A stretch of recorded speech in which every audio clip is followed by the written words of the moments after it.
Hey Waffle Gang, I do hope you're well. My name is Mark and today we're checking out some more Reddit stories. I almost forgot what I was going to say there. And if you do love a Reddit story, why not consider hitting that like, subscribe, maybe that notification bell too, and let's crack on with today's first story.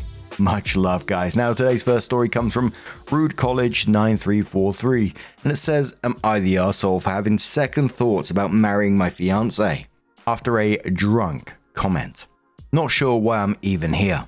Guess I'm still trying to process what my 27 male fiance drunkenly admitted to me, 30 female, last night. For context, my fiance, who I'll refer to as Alex, and I have been together for just under 2 years and got engaged in December. Everything has been a blast since the day we met, and we kept surprising each other with just how awesome of a couple we can be. Last night, we had a special date night for New Year's planned, where we dressed up like bowlers from the 1970s and bowled our asses off for a few frames until we finally decided on a winner. During the 5 games, we ended up drinking 2 of those beer towers, albeit 7 beers each altogether. He's not a big drinker, so he was a little more tipsy when we decided to call it a night and head home. We live really close by, so we walked to and from the bowling alley since I figured since we're going to be drinking. On that 15-minute walk home, he was doing the usual mushy, I love you, and other cute little things he tells me while giggling. Things took a bit of a turn when he started talking about how much he enjoys our sex. He always told me that we have amazing sex and that he can't get enough. But in his drunken state, he told me something different. You're the 3rd best I've ever had. I stopped walking for a second and just stared at him in disbelief. Alex just looks at me, giggles again, and kisses me. Thinking he was just saying that on purpose to agitate me a bit like he does, but not really mean it. I laugh it off and we keep walking. Once we get home and sit on our front porch, he brings it back up. I really do mean it though, babe. You're amazing, but I've had better before you. I was as confused as I was mad, embarrassed, and offended all at the same time. I asked him what the hell he was saying to me and if he was being serious. He started crying and told me that he had a one-night stand before he met me with some woman that was like a sex goddess. He also mentioned a past fling with a guy when they were both teenagers and experimenting with drugs. Both of these confessions took me completely off guard because he never in our time together mentioned anything about being bi-curious or anything like that, let alone promiscuous sex. My commitment to Alex is starting to change now though, and I haven't been able to look at him all day and have avoided him.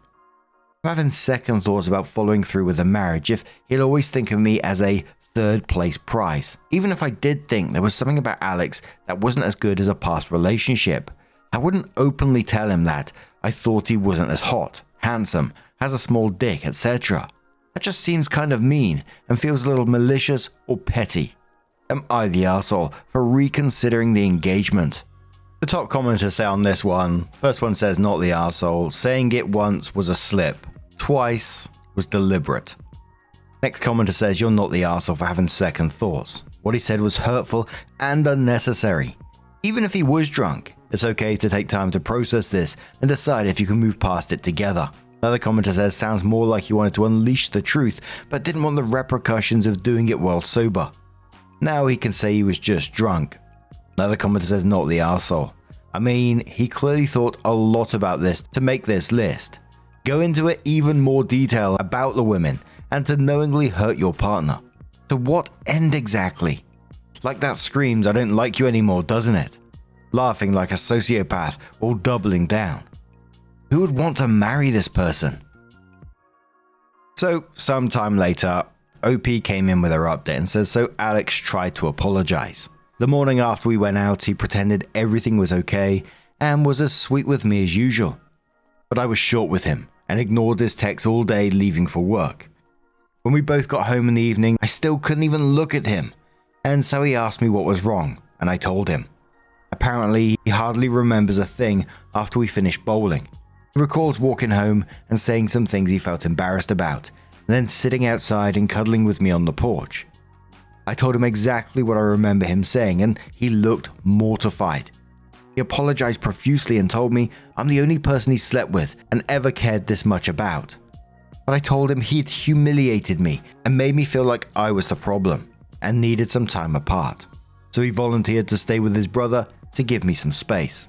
He's since spent the rest of the evening and today trying to make it right, leaving voicemails and texting that he really didn't mean to hurt me and that he was drunk and stupid. He kept reiterating that I'm the best thing that's happened to him and the sex I had before was meaningless and that you're my number one as far as anyone I've slept with that matters. It just made me madder. Like he's now lying to save face and trying to manipulate me into feeling like I'm overreacting after making me feel like a lesser partner in bed. I finally told him to stop and told him I didn't believe a word he said anymore and that even if he's being sincere, nothing he says will undo the fact that deep down he'll always think of me as a consolation prize to some sex goddess and his male buddy. I'm honestly also second guessing if he even likes women, and I'm not ready to deal with being with someone who's questioning their sexuality. He started crying again and said he just wanted to open up to me since we've never had the conversation about previous partners, and in his drunk state he thought we're at that point where we could have honest conversations, but regrets the timing and letting it slip while drunk. He said he'd move out and leave me alone, but hopes I won't share what he told me with family and mutual friends, which I agreed to. I don't feel bad about ending things. He clearly didn't think before speaking, and now he's just trying to patch it up and minimize it as mistakes and attempt to an honest conversation. But I know he's just trying to lower my self-esteem and make me feel like I need to turn into a sex goddess in bed or be more like a man. I've realized my self-worth and I'm no one's bronze medal. I appreciate all the comments and kind words on the last post helping me realize this. A commenter says to OP, I cannot believe this guy tried to twist this into being honest and opening up to her. This reads like these weird posts where men say that you should never open up to women because she'll pull away if she thinks you're vulnerable. Also interesting that initially he had no recollection of what he'd said and then changed to his wanting to be open and honest. Another commenter says to OP, wait until OP comes back with an update saying that he's spreading terrible lies about her when explaining to people why they broke up. OP says, I was worried about this, but fortunately so far it sounds like he's just told mutual friends that he made a huge mistake while drunk. One of them reached out to me and thinks he cheated and told me I deserve better. So I'm not going to deny it and leave it at that at this point. That commenter replied saying, look, there are a few things going on here. One, Alex drunkenly said something on purpose to agitate me a bit like he does. He has a track record of riling you up. I'm assuming both drunk and sober. Not great. 2, he chose to use his real, true, honest opinion of your prowess to do so. Not great. 3, he revealed he's bisexual. We're well past bi-curious. If he's ranked this guy at number 2 all that time, you don't have to worry about dealing with him questioning his sexuality. He put a woman at number 1 and a guy at number 2. To end of story. Bisexual. He's obviously been avoiding telling you for a long time, and he only did it while he was plastered, so it's pretty like he's been afraid to tell you. And if you have a problem with dating and marrying a bisexual person, well, there's a word for that, and he was right to be afraid. Assuming your SO is instantly going to cheat and turn out to be gay, / dump you for a person for another gender on the big reveal is prime biphobia, and very common experience for bi people, especially men, so there's every chance you're not the first. So in short, you've got a couple of issues on 1 and 2. A guy who likes to rile you up for fun and was willing to put you down to do so. But on 3, you're kind of the arsehole. And remember, there's every chance he used this whole your third best routine as a very roundabout, stupid, awkward way of bringing up his sexuality. And you could probably find out if you straight up asked him why he never told you sooner. If you're willing to lose an awesome relationship because you're not willing to be with someone bisexual, that's your loss. Opie said he told me he's never been attracted to men, and that one experience as a teenager was his only time being sexual with a man. And he thinks the reason it came out while drinking is that he rarely gets drunk or does drugs these days, and his state that night made him remembered how it was a surprisingly good experience and made him want to experiment with prostate stimulation more. I don't know if I believe him, but even if it's true, it kinda gave me the ick to think about him liking that type of stuff. Someone says, did OP give a ring back to the ex and move on? OP says, he told me to keep the ring and hope we could at least stay amicable long term. And there were many comments after this one, especially about OP's comments during this. Some people even after saying that he dodged a bullet. They both dodged bullets. But what do you guys make of this situation? Let us know your thoughts down in the comments below. And let's move on to another story. Now, our next story comes from a throwaway account and is titled, "Am I the Arsehole for declining to celebrate Christmas with my boyfriend's family and not inviting him to my family's celebration?" And before we do get into the story, there are some trigger warnings on it of manipulation, racism, controlling behavior, and misogyny as well. So if you do want to skip it, please feel free to do so. Timestamps are always down in the description and along the timeline below. Thank you. It starts. For context, I, 19 female, am from the United States and currently a second-year university student in the UK. My boyfriend, 23 male, is British. Recently finished his master's and is now working. We've been dating for 10 months and he's my first boyfriend. He's been nothing but understanding, kind, and supportive throughout our relationship, and I've met his parents and siblings twice, and both times were wonderful. His mum even told him she thinks I'm the one. In late November, he asked if I'd like to spend Christmas with his family. He said everyone would love to have me there, and I thought it was sweet, but I declined. I've been feeling homesick and wanted to spend Christmas, a holiday that means a lot to me, with my family in South Dakota. When I told him, he seemed aloof for a few days. I went to his flat later to reassure him that I'd love to visit his family another time, but for me, Christmas is a family holiday. I now realize that I could have sounded dismissive. He looked hurt and asked, "Do you still love me? And aren't I your family?" I reassured him that I do love him, and things seemed fine after that. About a week later, he surprised me by showing me a flight he had booked to South Dakota for Christmas. Flights to South Dakota are expensive, especially internationally. And while the gesture was touching, I thought it was impulsive and unwise. I told him it wasn't a good idea. For the first time, he got really upset, accusing me of not caring about him and not being serious about us and thinking only of myself. All of which are untrue. I love him and value our relationship deeply. Knowing he was speaking out of hurt, I asked him to take a walk to cool off.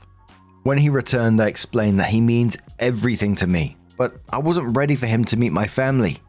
To be honest, I'm nervous about how my family would react. I'm white, he's Arab, and my family in rural South Dakota is not exposed to diversity. They've made ignorant racist comments in the past. While they'd likely be polite to his face, I fear they might say something offensive or jokingly inappropriate. They also assume Arab equals Muslim, even though he's Christian. This ignorance embarrasses me, and I don't want to put him in a situation where he might be hurt. I didn't tell him any of this though. Instead, I said I felt it was too soon to bring someone home, as in my family, that's often a precursor to engagement, which is true. He asked if he wasn't good enough, and I reassured him that he's perfect. He then mentioned that the tickets were non-refundable. I started crying, apologizing for wasting his money and saying how much I wanted him there, just not right now. He asked me to leave and said he needed space. I flew back home nearly a week ago, and since then we've only had brief phone conversations. He still texts me, "I love you," and "good night," but he's clearly distant and hurt. I don't know if there's anything I can do to fix this or reassure him. So, am I the arsehole?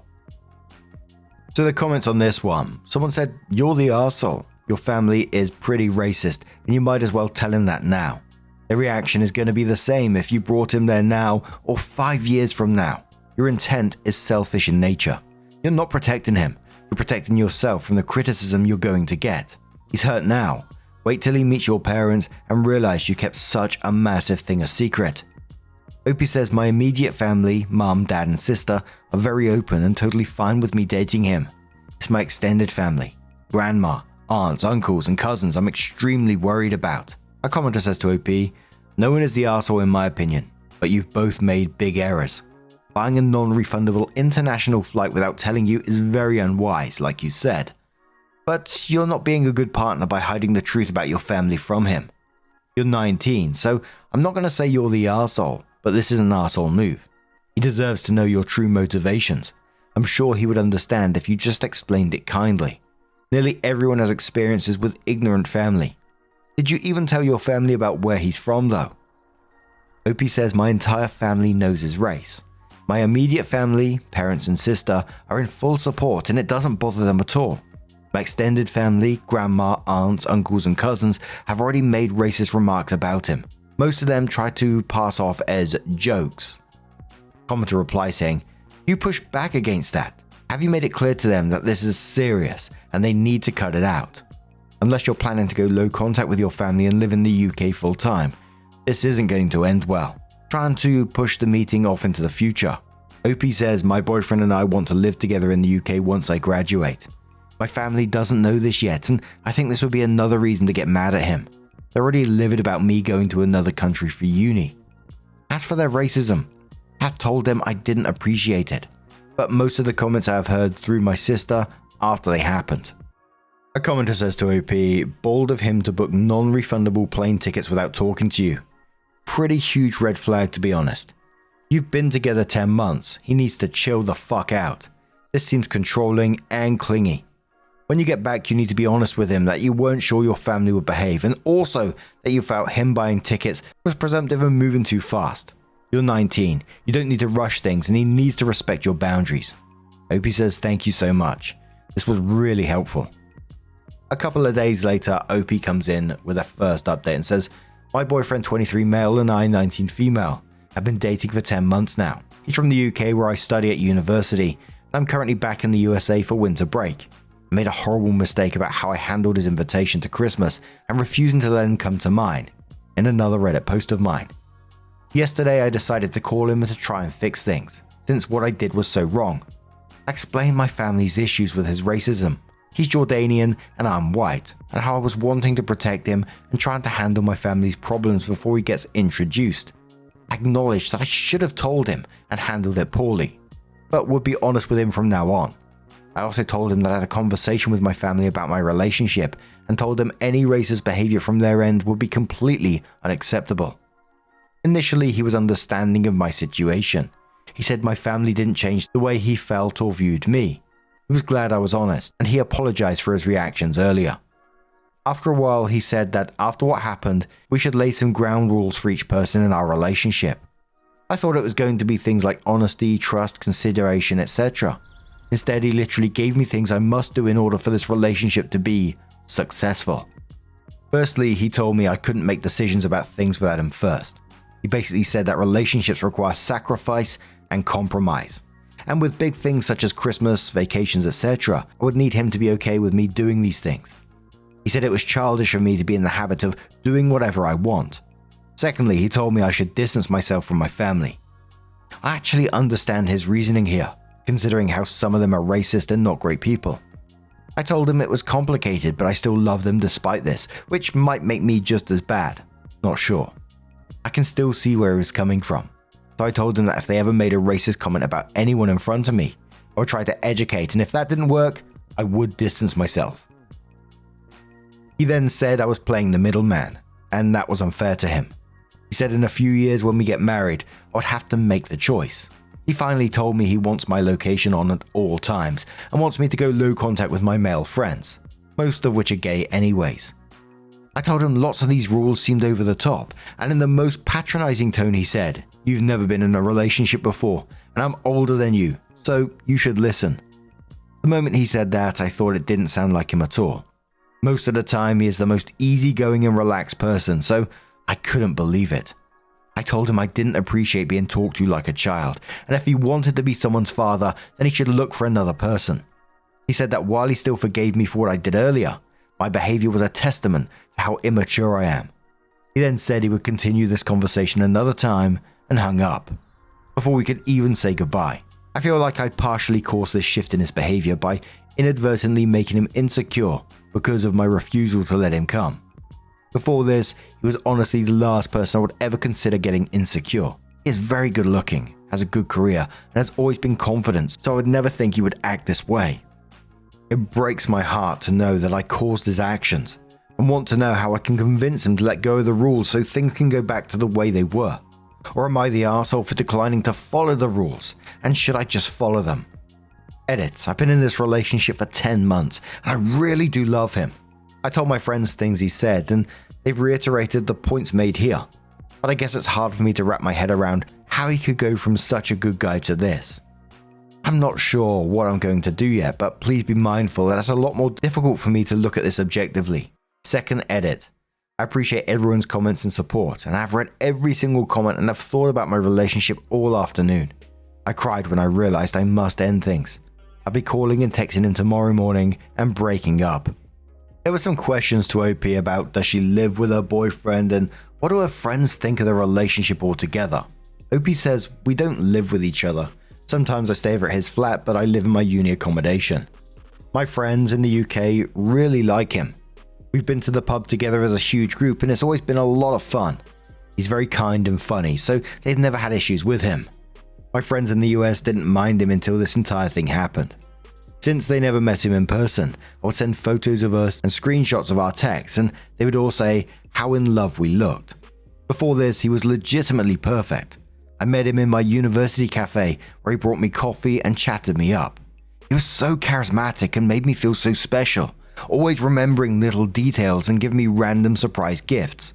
He seriously has never been this uptight before. The only thing he did was express concern over a few of my male friends, but I assured him they were gay / or they didn't have feelings for me, and he let it go. Another commenter says to OP, this is classic controlling behavior. He's trying to isolate you from your family. I haven't read your other post yet, but it looks like they are inadvertently giving him the right tools to do so. From your friends and basically everything that would provide you a place of refuge and shelter if you ever had to leave him. This whole I am older so you must listen would not fly even if he was 10 years older. But he's fucking 23. That's 4 years older than you. He still is a fucking immature child. Maybe not legally, but certainly from the way he acts. What are the rules for him? What are the sacrifices he makes? Right now all I can see is him trying to basically make all decisions for you and make him totally dependent on you, while he gives up nothing. Not the arsehole, and when you go back to the UK, politely tell him to fuck the hell off. Commenter 3 says, another commenter says, OP, you didn't cause him to be like this. It was already there and he latched onto the first mistake you made to show his true colors. He's using your guilt to manipulate you and control you and make it your fault. This was always what was going to happen. Nothing you did or didn't do was going to prevent it. You're 19. You just got done being a child who's had to listen to their parents. This is the time for you to make your own decisions, be independent, and do what you want. Within reasons, obviously. Don't stay in this relationship. It's not going to end well for you if he's already this controlling after 10 months. OP comes in with another update and says, hey everyone, I wanted to update on my previous 2 posts. I received great advice from a lot of people and it immensely helped me trying to evaluate our relationship. I texted my friends about the situation and they also agreed he sounded overbearing. About an hour ago, I ended things for good. I texted him yesterday afternoon that I thought we should have a serious discussion about our relationship. He said we should wait until we've both cooled off from our conversations earlier. So I suggested tomorrow. He sent me his usual good night and I love you text, which kind of broke me. His horrible behavior didn't erase 10 months of love that I did feel for him. And it almost felt like betraying him saying the same thing back when I knew what I was going to do in the morning. Here's kind of a summarized version of the call. It was over an hour, so I condensed it as much as I could, and I tried to write it as quickly as the call ended so I wouldn't forget. Anyways, when I called him, he seemed very normal and calm. We talked for 10 minutes just about how things were going and stuff, and I basically told him that I didn't want to do this, but I thought it would be best if we broke up. I said that we probably expected different things from our partners, and I couldn't do what he wanted from me. After I said that, he sat in silence for like a minute.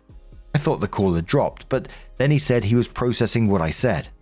He asked me if this was revenge for what he said 2 days ago, and I said no, just a realization of incompatibility. He then said he wasn't going to change his mind on his boundaries, and me giving him an ultimatum was manipulative. I told him this wasn't an ultimatum. It was gonna happen. He then kept repeating, "What the fuck?" my name, and then told me I didn't mean it. He asked me if I loved him still, and I said yes. And then he said he knows I'll come back. I said this was it. He said something about how we need each other and went on a rant, but I don't remember that much of it because I was crying at that point. I cut him off at the end and just said goodbye. He said he would never forgive me and I would never see him again since he was that awful, and then hung up. I immediately blocked his number, WhatsApp, Snapchat, and Insta. I do not think he will have any other way of contacting me. I do not think he will seek me out or anything, so I'm not too worried about that. My university accommodation also has front desk security, and you can't get in without a keycard. Thanks again, everyone. Edit, his mum texts me saying she was sad things ended the way they did, but wishes me all the best. And a minor update. One of his friends tried adding me on Snapchat for some reason. Don't know if it's him using his friend's account. His friend wants to know what happened, or a coincidence he added me right when this unfolded. And after that, someone said to OP, not the arsehole, you did the right thing. When you get back, make sure to inform campus accommodations that this person is not allowed to contact you or visit you or anything. He also might try to see you in the buildings where you have your lectures, if those are accessible, or places where you shop or like to eat. For the next few weeks, if you can mostly socialize in groups and with friends, avoid being alone. OP says thank you. Most of the buildings require an ID to get into. Another comment says not the arsehole. Please, please, please be careful when you return to the UK. Get help to watch your back. He is not done, and he does not accept this is over. He sees you as the dumb, immature, and experienced girl he can mold and control the way he wants. No way he will give up this easily without fighting. OP says thanks for your advice. I talk to a lot of my friends in the UK, and I'm going to stay close to them for a while when I get back. Another comment says not the arsehole. Setting boundaries, then actually enforcing them is an important life skill. And all of this in a 10-month relationship is absolutely terrifying. I was absolutely blown away by the initial booking the flight without an invitation, absolutely wild in itself. I rarely pop around my brother's house without letting him know I'm turning up first. Bloody hell. But what do you guys make of this situation? Let us know your thoughts down in the comments below. And just a huge thank you for being here today, getting involved in the stories, your love, your support, your time. It always means the absolute world to me. So thank you so much. And hopefully I'll see you in the next one. Take care and much love. Yeah, man, I remember being so naive when life was good, weather and palm trees. Back in the day, you were everything I need. But then along came a time when you crushed my dreams. Oh yeah, you played me like a fool when you made me believe that the line between love wasn't thick enough to read. Oh yeah, you see we in the spare crime everywhere. You're selling false hope cause you just don't care. Nah, you just don't care. Nah, you just don't care. You just don't. Still selling false hope cause you just don't care. House, field, if we talking to a uniform.